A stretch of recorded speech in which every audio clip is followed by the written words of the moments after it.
जय Jinendra friends, I hope आप सभी लोग बहुत अच्छे हैं और बहुत अच्छे से इंतज़ार भी कर रहे हैं बुक रीडिंग की श्रृंखला का, जो है जैन रामायण यानी तीर्थंकर चरित्र भाग 2। अभी तक हमने सीता का अपहरण हुआ, उसके बाद विभीषण ने रावण को कैसे समझाया और कैसे याचना की कि वह सीता जी को पुनः लौटा दे, और रावण ने किस प्रकार से उसका अपमान किया, ये सब सुना।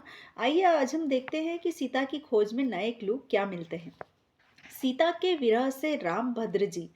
यहाँ एक बात जानने योग्य है कि रामभद्र जी नाम पर जो इस बुक के लेखक है श्रीमान रतनलाल जी डोसी, उनके पास कुछ भाइयों के पत्र आए, किंतु शलाका पुरुष चरित्र में सर्वत्र यही नाम लिया है और चौपन्न महापुरुष चरियम में भी यही नाम है, इसलिए उन्होंने यह नाम इसमें दिया है रामभद्र जी। सीता के विरह से रामभद्र जी दग्ध, चिंतित एवं खेदित रहने लगे। उनकी प्रसन्नता एवं सुख शांति लुप्त हो गई थी। लक्ष्मण जी उन्हें सांत्वना देते, किंतु कोई सांत्वना से तुष्टि नहीं होती। उनका एक एक दिन वर्ष के समान बीतने लगा। सुग्रीव अपने अंतरपुर में मग्न रहने लगा। वह भोग विलास में पड़कर अपना वचन भूल गया।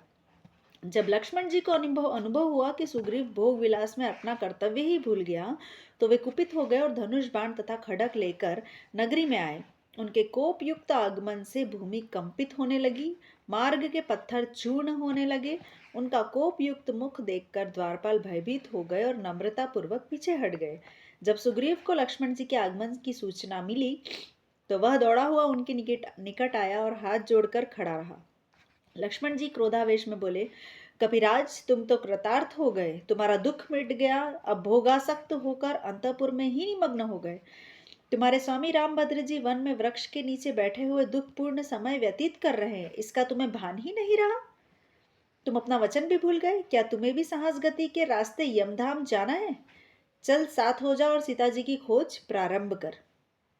स्वामी यहाँ रिप्लाई कर रहे हैं, उत्तर दे रहे हैं सुग्रीव जी, मुझसे अपराध हो गया, क्षमा करें और मुझ पर प्रसन्न हो गए। आप तो मेरे स्वामी हैं, मैं अभी से सेवा में लग जाता हूँ।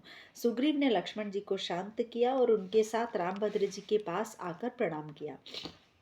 उसने अपने सैनिकों को चारों ओर खोज करने के लिए भेजा और स्वयं भी खोज में लग गया। सीता के अपहरण के समाचार सुनकर भामंडल चिंतित हुआ। वह तत्काल रामभद्र जी के पास आया और उन्हीं के पास रहने लगा। विराट नरेश भी अपने स्वामी के दुख से दुखी होकर सेना सहित आ पहुंचा था और वहीं उपस्थित था। अब देखते हैं कि क्या क्लू मिलता है। रत्न जटी से सीता का पता लगना। सुग्रीव स्वयं भी खोज करने के लिए आकाश मार्ग से गया था। वह कंबू द्वीप पहुंचा। सुग्रीव को अपने निकट आता देख रत्न जटी चिंतित हुआ। उसने सोचा, रावण मुझ पर क्रुद्ध है। उसने मेरी समस्त विद्याओं का हरण कर लिया और अब मुझे मारने के लिए वीर सुग्रीव को भेजा है।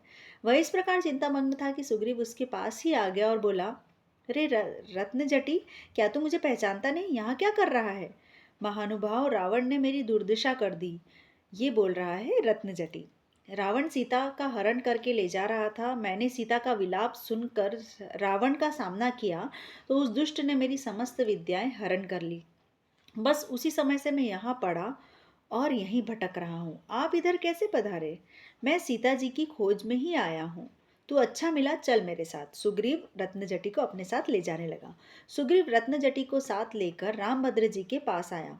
रत्नजटी ने सीता का हाल सुनाते हुए कहा, देव, सीता जी का हरण रावण ने किया है। जब रावण उन्हें लेकर विमान द्वारा आकाश मार्ग से जा रहा था, तब वे विलाप करती हुई पुकार रही थी। उनकी पुकार इस प्रकार मेरे कानों में पड़ी, हे प्राणेश राम, हे वत्स लक्ष्मण, हे वीर भामंडल, दौड़ो, यह दुरात्मा वीर चोर, यह दुरात्मा चोर मुझे लिए जा रहा है। इस पापात्मा डाकू से मुझे छुड़ाओ। मैंने पुकार सुनी तो समझ लिया कि यह मेरे मित्र भामंडल की बहन है। कोई दुष्ट उसका हरण करके ले जा रहा है। मुझसे नहीं रहा गया। मैं तत्काल उड़ा और रावण से भिड़ गया। उस दुष्ट ने मेरी समस्त विद्याओं का हरण कर लिया, जिससे मैं वहीं नीचे गिर पड़ा। वानरपति सुग्रीव जी का सुयोग मिलने पर मैं आज वहां से यहाँ आ सका। रत्नजटी की बात सुनकर रामभद्र जी प्रसन्न हो गए। वे बार बार उससे सीता जी की बात पूछने लगे। उन्होंने रत्नजटी को छाती से लगाकर आलिंगन किया। आगे इस वीडियो की श्रृंखला में हम देखेंगे कि किस प्रकार लक्ष्मण जी कोटिशिला को उठाते हैं और हनुमान जी को लंका गमन के लिए प्रस्थान करना होता है।